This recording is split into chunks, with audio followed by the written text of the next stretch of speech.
আশা করছে যে আবার হাসিনা ক্ষমতায় ফিরবেন। এই বিষয়ে কথা বলেছে মোদির সঙ্গে। মোদিকে নিয়ে বিরাট কথা বলে ফেললেন মোহাম্মদ ইউনুস। ভারত বাংলাদেশের সম্পর্কে খারাপের মূলে কি তবে শেখ হাসিনা রয়েছে? জনবিক্ষোভের পর ভারতে হিন্দন ঘাঁটিতে থাকছেন হাসিনা। তাহলে কি শেখ হাসিনাতেই অ্যালার্জি ইউনুসের? নিউ ইয়র্ক থেকে টানাপোড়েন, হাসিনা বাংলাদেশের বিরুদ্ধে প্রচার চালাচ্ছেন, বিদেশের মাটিতে বিরাট দাবি করলেন ইউনুস। মোদির কাছে অভিযোগ, হাসিনা যেন দেশে ফিরলেও কথা না বলে জনগণের কাছে। ভারতের অবস্থান, সোশ্যাল মিডিয়ায় বক্তৃতা, ইউনুসের তোপ হাসিনার দিকে। আওয়ামী লীগকে নিষিদ্ধ করেনি সরকার, কার্যক্রমে স্থগিত হয়েছে, বিষয়টা স্পষ্ট করে দিলেন অন্তর্বর্তীকালীন সরকারের প্রধান উপদেষ্টা। নিউ ইয়র্কে বাংলাদেশের অন্তর্বর্তী সরকারের প্রধান উপদেষ্টা মুখ খুললেন। বাইরের শক্তি হাসিনাকে ফিরিয়ে আনতে পারে, ইতিমধ্যে উদ্বেগ প্রকাশ করলেন বাংলাদেশের উপদেষ্টা। ভারতের মাটিতে বসে বাংলাদেশের রাজনীতি নিয়ে বিতর্ক, নেট দুনিয়ায় শুরু জোর আলোচনা। পরিস্থিতি ঠিক কোন দিকে এগোচ্ছে দেখুন। আমেরিকার মাটিতে দাঁড়িয়ে ফের বিতর্কিত মন্তব্য করলেন বাংলাদেশের অন্তর্বর্তী সরকারের প্রধান উপদেষ্টা মোহাম্মদ ইউনুস।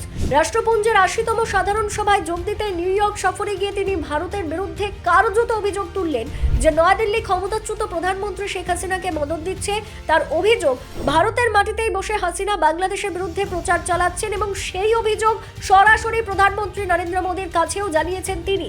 ইউনুস নিউ ইয়র্কে একটি ডিজিটাল সংবাদ মাধ্যমকে দেওয়া সাক্ষাৎকারে স্পষ্ট করেন, ভারত সবসময়ই হাসিনার পাশে থেকেছে।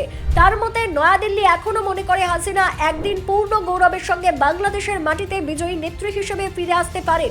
এ প্রসঙ্গে তিনি জানান, হাসিনাকে আশ্রয় দেওয়ার নেপথ্যে ভারতের নিজস্ব স্বার্থই কাজ করছে। তার কাছে প্রশ্ন তোলা হয়েছিল, ভারত আদৌ কি হাসিনাকে বাংলাদেশের কাছে হস্তান্তর করবে? উত্তরে ইউনুস বলেন, ভারতের হাতে যদি সিদ্ধান্ত নেওয়ার স্বাধীনতা থাকে তাহলে তারা হয়তো হাসিনাকে নিজেদের কাছেই রেখে দেবে। তবে কোনো আইনি বাধ্যবাধকতা দেখা দিলে নয়াদিল্লি হয়তো ভিন্ন সিদ্ধান্ত নেবে। তবে হাসিনাকে আশ্রয় দিলেও তাকে ক্ষমতায় ফেরানোর জন্য ভারত সরাসরি কোনো পদক্ষেপ নেবে এমন অভিযোগ তুলতে চাননি ইউনুস। তার কথা, এভাবে অভিযোগ করা যাবে না, কিন্তু বাইরের কিছু শক্তি যে হাসিনাকে আবার দেশে ফিরিয়ে আনার চেষ্টা করবে সেই সম্ভাবনা উড়িয়ে দেওয়া যায় না। প্রধানমন্ত্রী নরেন্দ্র মোদির সঙ্গে হাসিনা প্রসঙ্গে দুটি গুরুত্বপূর্ণ বার্তা দিয়েছেন বলে দাবি করেন ইউনুস। প্রথমত, তিনি মোদিকে বলেন, যদি হাসিনাকে আশ্রয় দেন তবে তাকে যেন বাংলাদেশের অভ্যন্তরীণ রাজনীতি নিয়ে মন্তব্য করতে না দেওয়া হয়। দ্বিতীয়ত, হাসিনার বক্তব্য যেন বাংলাদেশের জনগণকে লক্ষ্য করে না হয়। কিন্তু মোদির কাছ থেকে আশানুরূপ সাড়া পাননি বলে জানান ইউনুস।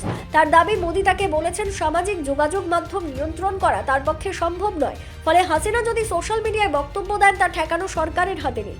প্রসঙ্গত, গত ২০২৪ সালের ৫ই আগস্ট জনবিক্ষোভের চাপে প্রধানমন্ত্রী পদ থেকে ইস্তফা দিয়ে দেশ ছাড়েন শেখ হাসিনা।